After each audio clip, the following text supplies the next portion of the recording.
우리 좌분과 인사하겠습니다. 참 잘하셨습니다. 한 번 생각합니다. 끝까지 승리합시다. 끝까지 승리합시다. 이제 5번째에서 3번을 넘었어요. 조금 피곤의 위기가 오겠지만 조금만 더 버티시면 우리가 승리할 수 있습니다. 할렐루야. 우리 아버지 하나님은 사랑이십니다. 그 하나님은 여러분과 저를 사랑하십니다.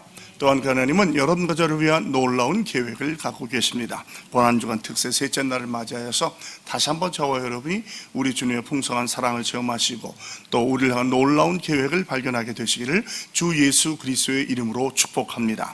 오늘 봉독한 말씀을 중심으로 왕이신 나의 예수님이라고 하는 제목으로 여러분과 함께 은혜를 나누기 바랍니다. 말씀 제목 같이 해보겠습니다. 왕이신 나의 예수님.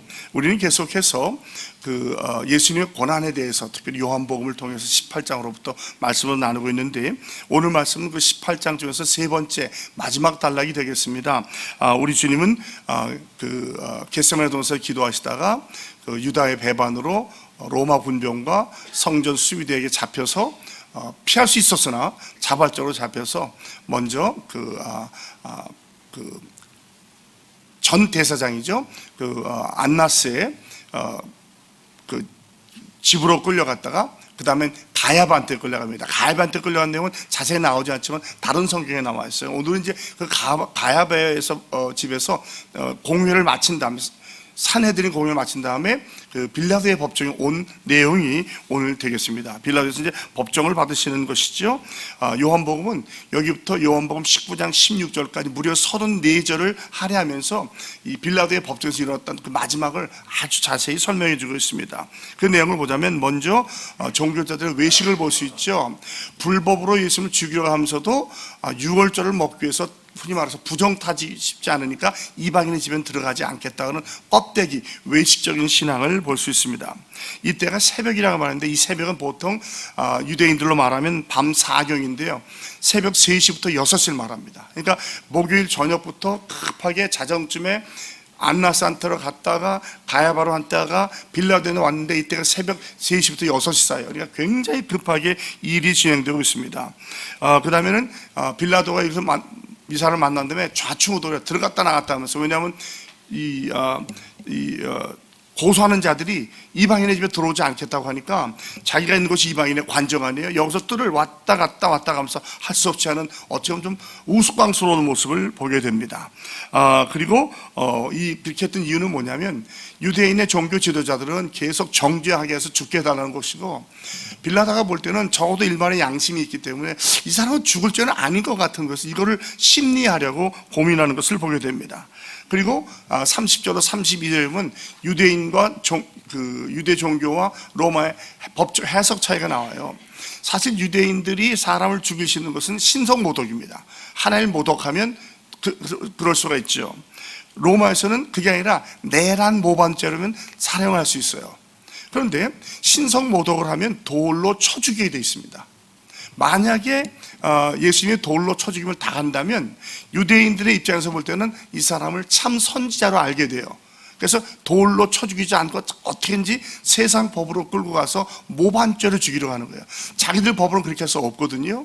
그러니까 우리에게 죽일 권한이 없습니다. 이거 뭡니까? 죽이기로 작정했다는 거예요. 그들도 스스로 죄를 찾지 못하면서도 죽이기 위해서 로마의 법을 빌리겠다고 이야기하는 것입니다. 로마인들은 그게 아니라 자기네 법을 배반하는 게 자꾸 유대인의 왕이라면서 모반을 했다는 거예요. 우리한테 반역을 하려고 했습니다 라고 하게 됩니다. 이것을 보고 우리가 참 안타까움을 느끼죠. 십자가에 왜 돌로 안 죽이고 십자가에 죽이냐, 돌로 나무에 매다는 것은 뭡니까? 저주받은 자. 그러니까 예수님은 당신이 말하는 참 구수가 아니라 저주받은 자라. 그래서 십자가 어떻게 해서 달려 죽이려고 하는 거죠. 로마에서는 이것을 가지고 내란 모범죄로 아주 가장 잔인한 형벌로 죽이려고 합니다. 그래서 이 빌라도가 예수님께 4가지 질문을 가지고 신문을 해요. 첫 번째로, 내가 정말 유대인의 왕이냐? 이것은 좀 비웃는 거죠. 당신같이 초라한 사람이 어떻게 유대인의 왕이 되겠는가? 그리고 의아한 거예요. 어떻게 이런 사람이 왕이 될 수 있지? 라고 물어보는 것이죠. 두 번째, 내가 무엇을 했냐? 도대체 뭘 했길래 여기까지 잡혀왔느냐라고 이야기합니다. 세 번째, 그러면 내가 정말 왕이 아니냐라고 물어보는 거예요. 근데 내가 왕이라고 그래요. 그러나 내 나라와 세상 나라는 다르다. 나는 진리에 대해서 전하러 왔다. 그러니까 하나님 나라에 대한 진리를 전해주고 있는데 깨닫지 못하면서 마지막 질문이 도대체 진리가 뭐냐라고 진리를 비웃는, 간마디 말해서 진리가 밥 먹여주냐. 그리고 나가서 뭐라 그래요? 나는 이 사람한테서 죄를 찾지 못했다. 비록 질문하는 게 좀 사무적이고 무뚝뚝하고 비아냥거리는 것 같지만 그 마음속에서는 이 사람은 죄를 지어서 죽을 만한 죄를 짓지 않았다는 것을 알고 있었던 거예요. 그래서 밖에 나가서는 내가 이 사람한테 죄를 찾지 못했다라고 얘기합니다. 그래서 뭐라고 얘기하죠? 그럼 내가 한 가지 제안을 할 텐데, 우리 관례상 6월절 되면 한 사람을 놔주지 않느냐. 그럼 내가 바라바라고는 광도를 내주랴, 예수를 내주랴. 그러니까 빌라도는 마음속에 이렇게 물어보면 분명히 예수를 내줄 거라는 확신을 가졌던 것 같아요. 강도보다는 이 사람은 죄가 없으니까. 근데 오히려 뜻밖의 유대인들은 강도였던, 이 강도는 밀란을 획책했고 살인했던 아주 중범자였거든요. 뜻밖의 바라바를 달라고 하는 것이 오늘까지 내용입니다. 자, 그러면 우리가 이것을 가지고 몇 가지 질문을 해보기 바라는데요. 첫 번째 질문이 뭐냐면, 나의 신앙은 과연 신실하고 진실한가? 하나님 나라에 대한 나의 신앙은 어떤 것인가? 혹시 겉과 속이 다른 신앙은 아닌가? 형식주의, 율법주의에 빠져있지는 않는가? 경건의 모양은 있으나 경건의 능력은 없는, 생활로 나타나는 모습은 아니지 않는가를 생각해 보기 바랍니다. 두 번째, 과연 나는 누구를 위해서 살아가고 있는가? 하나님의 영광과 하나님의 나라를 위해서 살아가고 있는가? 아니면 나 자신의 어떤 영달이나 내 자신의 만족을 위해서 살아가고 있는가? 여러분, 신앙생활은 우리 만족을 위한 삶이 되어서는 안 됩니다. 주님을 섬기다가 만족하며 오는 건 모르지만 내 편하자고 내 마음대로 사는 것은 진정한 신앙이 아니라는 거예요. 고린도전서 10장 31절을 말합니다. 그런즉 너희가 먹든지 마시든지 무엇을 하든지 다 하나님의 영광을 위하여 하라. 이것이 우리 삶의 가장 궁극적인 목적이 되어야 할 줄로 믿습니다. 자, 그렇다면 이런 질문과 함께 오늘 우리가 생각할 몇 가지를 생각해 보려 합니다. 첫 번째 읽어볼까요? 공동체의 유익을 생각하십시오. 그러니까 우리가 개인적으로 구원을 받으나 기독교는 그 자체가 공동체적인 성격이 있어요. 즉 하나님의 나라와 교회를 생각하는 것이죠. 공동체, 교회 유익을 생각하려면 어떻게 됩니까? 먼저 덕을 세워야 합니다. 고린도전서 10장 23절 24절, 모든 것이 가하나 모든 것이 유익한 것은 아니요 모든 것이 가하나 모든 것이 덕을 세우는 것은 아니니 누구든지 자기의 유익을 구하지 말고 남의 유익을 구하라. 이것이 교회를 섬기는 기본적인 자세입니다. 또 남을 실족하게 해서도 안 돼요. 마태복음 18장 6절로 7절, 누구든지 나를 믿는 이 작은 자 중 하나를 실족하게 하면 차라리 연자 맷돌이 그의 목에 달려서 깊은 바다에 빠뜨려지는 것이 나으니라. 실족하게 하는 일들이 있음으로 말미암아 세상에 화가 있도다. 실족하게 하는 일이 없을 수는 없으나 실족하게 하는 그 사람에게는 화가 있도다. 그래서 우리는 항상 상대방을 실족하지 않게 하기 위해서 언행 심사를 조심해야 됩니다. 그리고 제일 중요한 게 뭐냐면 말을 조심하는 거예요. 우리가 마음의 속은 읽기가 어렵지만 말을 보면 우리가 마음에 쌓인 것을 얘기하잖아요. 그러니까 언어가 정말로 중요한 거예요. 무심코 던진 말 한마디에 상대방이 상처를 받을 수 있습니다. 그러므로 가능하면 공동체의 거친 돌이 되기보다는 디딤돌이 되는 거예요. 그래서 말에 대한 제일 좋은 방법은 많이 하지 않는 겁니다. 최대한 말을 많이 하지 않고 행동으로 보여주는 것이죠. 그리고 또 말 한마디로 해서 주님을 섬기려고 하는 자를 막는 일이 없기를 바랍니다. 어떤 전통에 매여서 이렇게 해오지 않았어. 누가 그랬어요? 교회를 부흥을 제일 가장 막는 말이 뭐냐면 우리는 이렇게 해오지 않았다는 거예요. 또 우리는 이렇게만 해왔다는 거예요. 그렇지 않습니다. 그 진리의 본질이 항상 형식과 같이 갈 때에 형식보다 중요한 게 본질이거든요. 본질은 변치 않을지 몰라도 형식이 계속 바뀌어가고 있어요. 저와 여러분이 70년대 신앙생활 하는 것과 지금은 얼마나 많은 차이가 있습니까? 상상을 못하는 일이 일어나고 있거든요. 어디 휴대폰을 가져와서 휴대폰을 봅니까? 그런데 젊은이들 보면 성경책 안 갖고 다녀요. 그거 보거든요. 그걸 가지고 누가 잘못했다고 말할 수 있겠어요? 물론 저는 개인적으로는 성경책과 찬송을 들고 오는 것을 선호합니다. 그것이 더 낫다고 생각이 들어요. 그러나 그렇지 않은 걸 가지고 우리가 함부로 판단하고 정죄할 수 없는 거거든요. 이런 것들 별거 아닌 것 같지만 그런 것 때문에 상처받고 교회를 나오지 않는 세대가 있어요. 두 번째는 부정적인 말은 하지 않는 게 가장 좋습니다. 말을 내가 하기 싫으면 말 안 하면 돼요. 성전 건축도 만약에 여러분 마음에 이거 아닌 것 같다면 입 다물고 기도만 하세요. 입 다물라는 게 나쁜 뜻이 아니에요. 자꾸 이거 아닌 것 같아, 돈 너무 많이 들 것 같아 이러면요, 하고 싶은 사람도 안 하게 돼요. 못 하게 돼요. 겁이 나가지고 욕을 먹게 되니까. 그게 아닌 거. 특별히 지도자는 조심해야 됩니다. 하나님이 시작하셨다면 하나님이 이루어 주실 것이고 하나님이 완성시켜 주실 줄을 믿습니다. 나머지는 걱정할 필요가 없는 거예요. 기도하고 일만 하면 주님의 때 아름답게 이루어집니다. 이제까지 그렇게 해왔잖아요. 앞으로도 그렇게 될 줄로 믿습니다. 나는 하나도 하지 않으면서 말로 이래라 저래라. 특히 지도자들은 조심해야 됩니다. 칭찬해주고 격려해주고 잘한다고 위로해 주시기 바랍니다. 자, 덕을 세워야 되는 것과 두 번째 뭐죠? 약한 자를 섬기는 거예요. 갈라디아서 6장 1절 5절 형제들아, 사람이 만일 무슨 범죄한 일이 드러나거든 신령한 너희는 온유한 심령으로 그런 자를 바로잡고 너 자신을 살펴보아 너도 시험을 받을까 두려워하라. 너희가 짐을 서러지라. 그리하여 그리스도의 법을 성취하라. 만일 누가 아무것도 되지 못하고 된 줄로 생각하면 스스로 속임이라. 각각 자기의 일을 살피라. 그리하면 자랑할 것이 자기에게는 있어도 남에게는 있지 아니하리니 각각 자기의 짐을 질 것이니라. 항상 우리는 나 자신을 돌이켜보고 약한 자를 세워주는 일을 해야 됩니다. 로마서 15장 1절로 2절 믿음이 강한 우리는 마땅히 믿음이 약한 자의 약점을 감당하고 자기를 기쁘게 하지 아니할 것이라.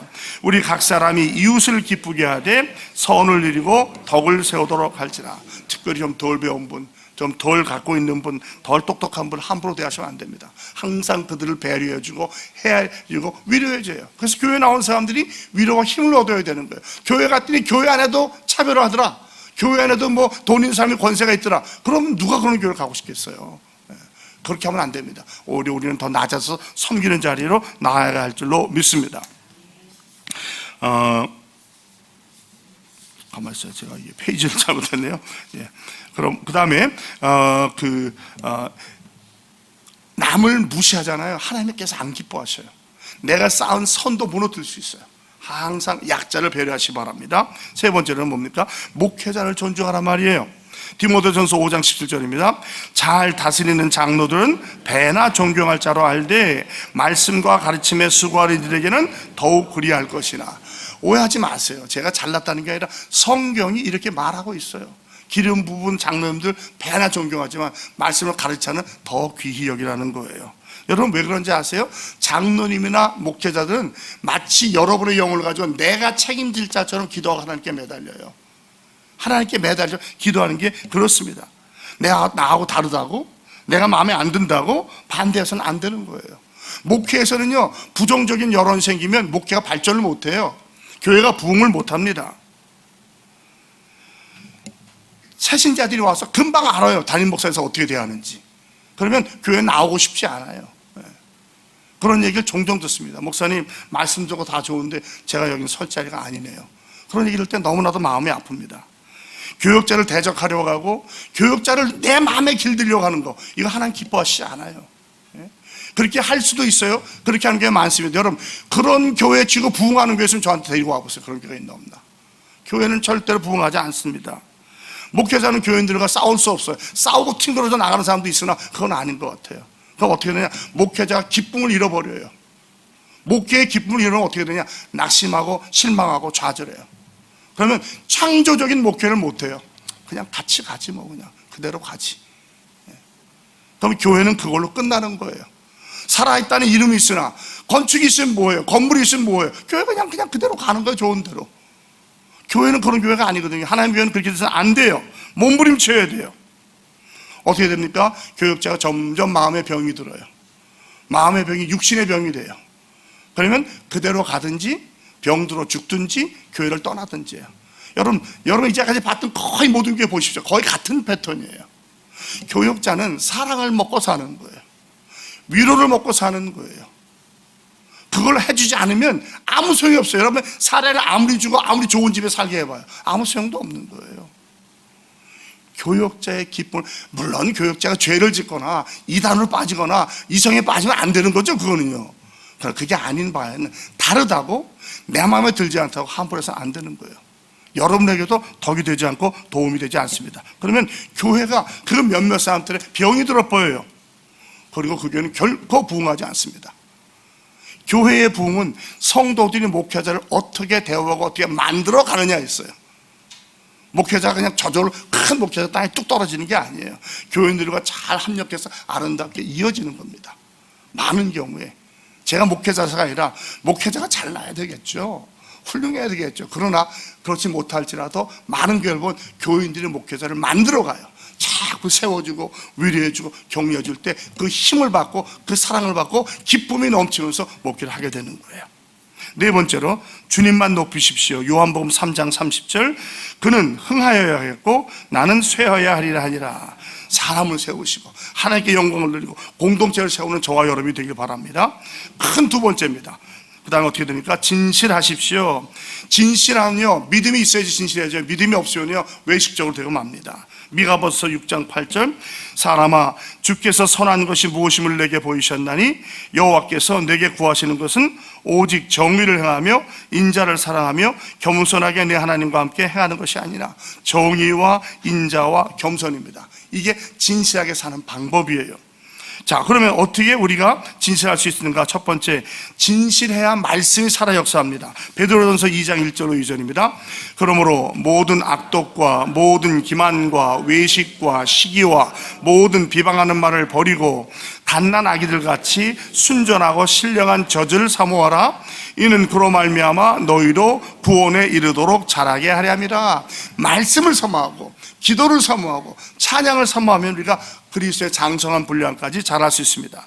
두 번째로 외식, 위선을 조심해야 됩니다. 마태복음 23장 25절 26절, 화 있을진저 외식하는 서기관들과 바리새인들이여, 잔과 대접의 겉은 깨끗이 하되 그 안에는 탐욕과 방탕으로 가득하게 되는도다. 눈먼 바리새인이여, 너는 먼저 안을 깨끗이 하라. 그리하면 겉도 깨끗하리라. 회칠한 무덤같이 되면 안 된다는 거죠. 신앙인의 모습은 외모가 중요한 것이 아니에요. 내 속사람이 어떻게 단장되느냐, 내 속사람이 어떻게 크냐가 있었죠. 여러분, 사람들이 겉이 아름답다고 다 아름다운 거 아니잖아요. 잠깐 만나보면요, 언어와 태도, 행동을 보면 금방 이 사람은 아니구나 느껴지는 거예요. 우리 가운데 그런 분이 한 분도 없기를 바랍니다. 안과 밖이 같아서 보면 저는 좀 그리스도의 향기가 나는 분이야, 주님 닮은 분이야라고 칭찬받으시기를 주님의 이름으로 축복합니다. 세 번째는 정직해야 됩니다. 이사야서 26장 7절, 의인의 길은 정직하며 정직하신 주께서 의인의 첩경을 평탄하게 하시는도다. 주님께서 정직하시기 때문에 우리가 정직함으로 주님을 닮아가는 것입니다. 잠언 23장 15절로 16절, 내 아들아 만일 내 마음이 지혜로우면 나 곧 내 마음이 즐겁겠고 만일 내 입술이 정직을 말하면 내 속이 유쾌하리라. 정직하면 하나님을 기쁘시게 하는 거예요. 여러분, 거짓말은 절대로 내지 마십시오. 거짓말을 해야 될 여러분, 이 혀를 깨물고라도 거짓말하지 마세요. 그 자리를 떠나세요. 절대로 거짓말하지 마십시오. 하나님 기뻐하시지 않습니다. 금방 알아요, 안까맣게 다른 것은. 내가 정직해야 하나님도 기뻐하시고 이웃도 기뻐할 수 있습니다. 세 번째입니다. 크게 큰 세 번째, 진리를 소유하십시오. 왜 그렇습니까? 진리가 우리를 자유하게 하기 때문입니다. 요한복음 8장 32절, 진리를 알지니 진리가 너희를 자유롭게 하리라. 다른 어떤 생각 말고 말씀에만 매달리시 바랍니다. 두 번째, 진리가 우리의 내면을 무장하게 됩니다. 요한일서 3장 18절 20절, 자녀들아 우리가 말과 혀로만 사랑하지 말고 행함과 진실함으로 하자.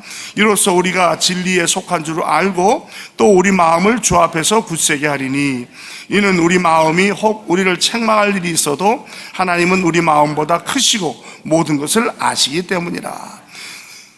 진리가 정직해야 하고 진리해야 거룩함을 유지할 수 있습니다. 요한복음 17장 17절, 그들을 진리로 거룩하게 하옵소서. 아버지의 말씀은 진리니이다. 요한 2서 1장 3절입니다. 은혜와 긍휼과 평강이 하나님 아버지와 아버지의 아들 예수 그리스도께로부터 진리와 사랑 가운데서 우리와 함께 있으리라. 마지막으로 진리가 있어야 성을 구합니다. 예레미야서 5장 1절, 너희는 예루살렘 거리로 빨리 다니며 그 넓은 거리에서 찾아보고 알리라. 너희가 만일 정의를 정의를 행하며 진리를 구하는 자를 한 사람이라도 찾으면 내가 이 성읍을 용서하리라. 마지막 디모데후서 2장 15절, 너는 진리의 말씀을 옳게 분별하며 부끄러울 것이 없는 일꾼으로 인정된 자로 자신을 하나님 앞에 드리기를 힘쓰라. 아멘. 하나님, 우리는 하나님의 나라를 위해서 사는 자입니다. 그렇다고 한다면 우리는 항상